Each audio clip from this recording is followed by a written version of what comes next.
Assalamu alaykum hurmatli ko'rmanlar. Uyg'ur axborot markazining haftalik xabarlar programmasiga xush keldinglar. Men Muhammad Izzat. Tövende diqqatinglar xabarlarimizning tafsiliy mazmunlarida bo'lsin.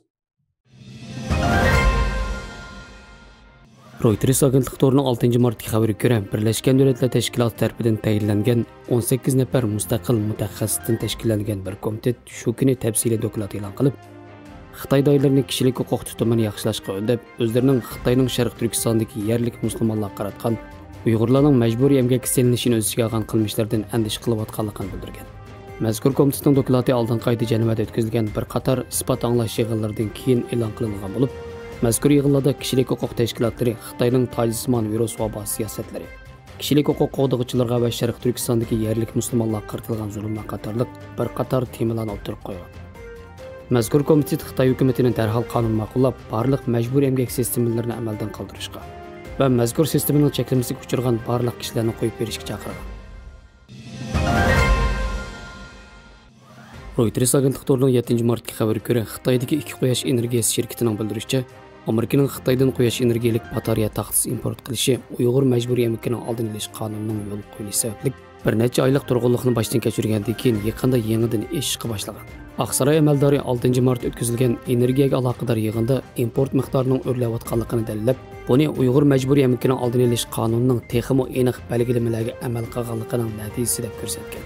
Bu xil vaziyat Terina Solar va Jinko Solar shirkatlarini o'z ichiga olgan Xitoyning asosli quyosh energiyalik batareya taxtisi ishlab chiqaruvchi shirkatlarini to'liq mamnun qilgan bo'lib, ular uzunga so'zilgan saqlashdan keyin zo'r foyda olib bo'lgan Amerika bozoriga qaytadan kirishga muvaffaq bo'ldi. Terina Solar shirkatining Reuters agentligiga bildirishicha, o'tgan 4 oyda mazkur shirkatning jami 900 megawattdan ortiq tok ishlab chiqara oladigan quyosh energiyalik batareya taxtalari Amerika tamojasidan o'ngishli o'tgan bo'lib, bu mahsulotlarning faqat 1% la tamojadan tutib qilinadi. Halbuki tahlilchilar mazkur quyosh energiyalik batareya taxtalarining Sharq Turkistondagi Uyg'urlarning majburiy emgakidan tamoman xoli bo'lish ehtimolligining nihoyat tuvanligini, bu shirkatlarning ta'minot zanjiriga aloqador xalqlarda ko'z bo'yamchilik qilgan bo'lish ehtimolligining yuqoriligini ta'kidlashmoqda. Fransiya 24 to'rining 7-martdagi xabariga ko'ra, Birlashgan Davlatlar Tashkiloti kishilik huquq oliy komissari Volker Turk shu kuni Birlashgan Davlatlar Tashkiloti kishilik huquq kengashining Janvada o'tkazilgan 52-chi qatimliq yig'inida so'z qilib, Xitoydan Sharq Turkistondagi kishilik huquq vaziyatiga munosabatlik og'ir andishlarni hal qilish uchun konkret harakat qo'llanishini talab qilgan. Va Birlashgan Davlatlar Tashkilotining Sharq Turkistondagi Uyg'ur qatorliq yerlik millatlarni qo'g'dashga ko'ngil bildirganligini bildirgan. U mundaq degan: "Mening ishxonam e'lon qilgan dokladga ko'ra, Sharq Turkistonda og'ir kishilik huquq andishlari, bo'libmi keng ko'lamda xohlagancha tutib turish va oilalarni davomli ayirib o'tish ahvollari mavjud. Mazkur dokladda buning aloqador konkret tavsiyalar o'tirib qo'yilgan."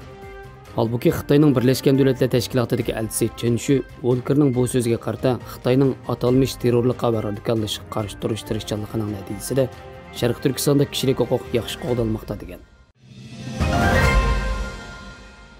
Amerika Ovoz to'rining 8-martdagi xabariga ko'ra, bosh shtabi Germaniyaga joylashgan Dunyo Uyg'ur qurultiyi bu yillik Nobel tinchlik mukofotining nomzodligi ko'rsatilgan bo'lib, bu tashkilotni Kanada parlamenti a'zolari va Norvegiya Liberal yoshlar partiyasining rahbari nomzodligi ko'rsatgan. Mazkur nomzodlik ko'rsatish xatida Dunyo Uyg'ur qurultiyining tinchlik va demokratiya uchun, shundaqla Xitoyning mustabid hokimiyati ostida yashayotgan Uyg'ur va boshqa turkiy xalqlarning qiyinchiliklarini hal qilish uchun qilgan xizmatlari nomzodlik sababi qilib ko'rsatilgan. Mazkur nomzodlik ko'rsatish xatida mundaq deyilgan: Dunyo Uyg'ur qurultiyining asosiy maqsadi Uyg'ur xalqining demokratiyasini, kishilik huquqini va erkinligini ilgari surish, shundaqla Uyg'urlarning o'z taqdirini o'zi belgilashiga yordam beradigan tinch, zo'ravonlikdan xoli va demokratik vositalarni ishlatishni qo'llashdir. Mazkur xatda yana Dunyo Uyg'ur qurultiyining Xitoy hukumatining Uyg'urlarga qaratgan jismoniy, diniy, til va kultural bostirish harakati jihatda Uyg'ur masalasini jahon ahlining diqqatiga solganligi bayon qilingan. Xabarlarimizni ko'rganingizga rahmat. Ko'rishguncha omon bo'linglar. Xayr xo'sh, Allohga emanet.